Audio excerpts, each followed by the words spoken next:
ಆಳಂದ ವಿಧಾನಸಭಾ ಕ್ಷೇತ್ರದಲ್ಲಿ ಕಳೆದ ವಿಧಾನಸಭಾ ಎಲೆಕ್ಷನ್ನ ಸಂದರ್ಭದಲ್ಲಿ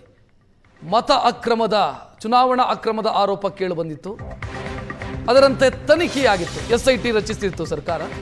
ಸೊ SIT ಈಗ ಚಾರ್ಜ್ ಶೀಟ್ ಸಲ್ಲಿಸಿದೆ. ಚಾರ್ಜ್ ಶೀಟಲ್ಲಿ ಮಾಜಿ ಶಾಸಕ ಸುಭಾಷ್ ಗುತ್ತೇದಾರ್ ಮತ್ತು ಅವರ ಪುತ್ರನ ಬಗ್ಗೆ ಉಲ್ಲೇಖ ಇದೆ, ಅಂದರೆ ಅವರ ಪಾತ್ರದ ಬಗ್ಗೆ ಉಲ್ಲೇಖ ಇದೆ. ಈ ಮತ ಅಕ್ರಮದಲ್ಲಿ ಇಬ್ಬರ ಭಾಗಿದಾರಿಕೆ ಇದೆ ಅಂತ ಚಾರ್ಜ್ ಶೀಟ್ ಹೇಳ್ತಾ ಇದೆ. ಪ್ರಮುಖವಾಗಿ ಮತಪಟ್ಟಿಯಲ್ಲಿ ಹೆಸರು ಡಿಲೀಟ್ ಮಾಡಿಸುವಂತ ಪ್ರಯತ್ನವನ್ನು ಮಾಡಲಾಗಿತ್ತು. ಒಂದು ಸೈಬರ್ ಸೆಂಟರ್ ಅನ್ನು ಬಳಸಿಕೊಂಡು ಈ ಪ್ರಯತ್ನವನ್ನು ಮಾಡಲಾಗಿತ್ತು ಅನ್ನೋದು ಚಾರ್ಜ್ ಶೀಟ್ನಲ್ಲಿರುವಂಥ ಉಲ್ಲೇಖ. ಇಬ್ಬರು ಸುಭಾಷ್ ಗುತ್ತೇದಾರ್ ಮತ್ತು ಅವರ ಪುತ್ರ ಇಬ್ಬರ ಹೆಸರನ್ನು ಕೂಡ ಉಲ್ಲೇಖಿಸಲಾಗಿದೆ, ಆರೋಪಿಗಳನ್ನಾಗಿ ಮಾಡಿ ಉಲ್ಲೇಖಿಸಲಾಗಿದೆ. ಇವರಿಂದ ಆ ಪ್ರಯತ್ನ ಆಗಿತ್ತು. 5,000ಕ್ಕೂ ಅಧಿಕ ಹೆಸರನ್ನ ಮತಪಟ್ಟಿಯಿಂದ ಡಿಲೀಟ್ ಮಾಡುವಂತ ಪ್ರಯತ್ನ ಆಗಿತ್ತು ಅನ್ನೋ ಆರೋಪ.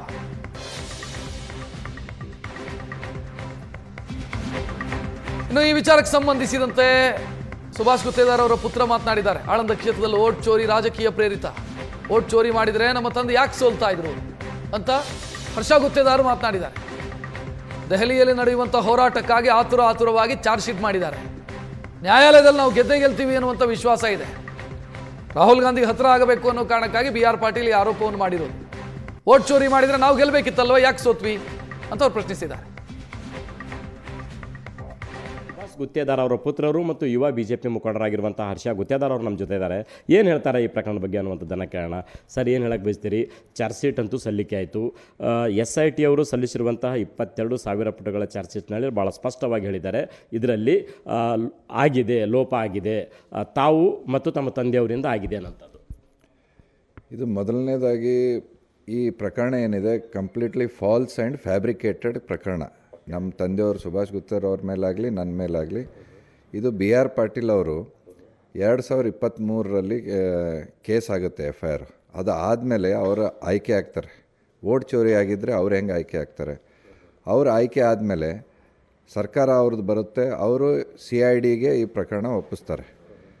ಅಲ್ಲಿ 2023ರಿಂದ 25ರವರೆಗೂ ಈ ಪ್ರಕರಣದಲ್ಲಿ ಏನೂ ಪ್ರಗತಿ ಆಗಲ್ಲ. ಯಾಕಂದರೆ ಈ ಕೇಸಲ್ಲಿ ಏನೂ ಉರುಳಿಲ್ಲ.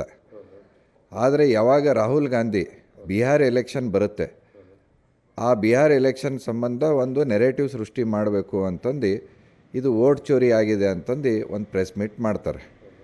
ಆ ಪ್ರೆಸ್ ಮೀಟ್ ನೋಡಿ BR ಪಾಟೀಲ್ರಿಗೆ ಇದೊಂದು ಅವಕಾಶ ಬಳಸ್ಕೋಬೇಕು, ನಾನು ಕೂಡ ರಾಹುಲ್ ಗಾಂಧಿಗೆ ಹತ್ತಿರ ಆಗಬೇಕು, ಮಂತ್ರಿ ಆಗಬೇಕು ಅನ್ನೋ ಉದ್ದೇಶದಿಂದ ಇದು ಪ್ರಕರಣ ಹಿಂಗೆ ಆಗಿತ್ತು. ಇದನ್ನು ನೀವು ಹೋಗಿ ಅವ್ರಿಗೆ ಕೊಟ್ಟು ಇದು ಪ್ರೆಸ್ ಮೀಟ್ ಮಾಡಿಸ್ತಾರೆ.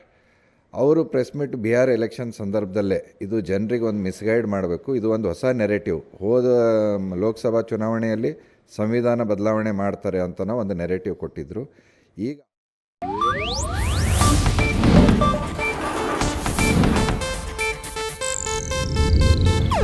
ಇದು ಏಷ್ಯಾನೆಟ್ ನ್ಯೂಸ್ ನೆಟ್ವರ್ಕ್ ಪ್ರಸ್ತುತಿ.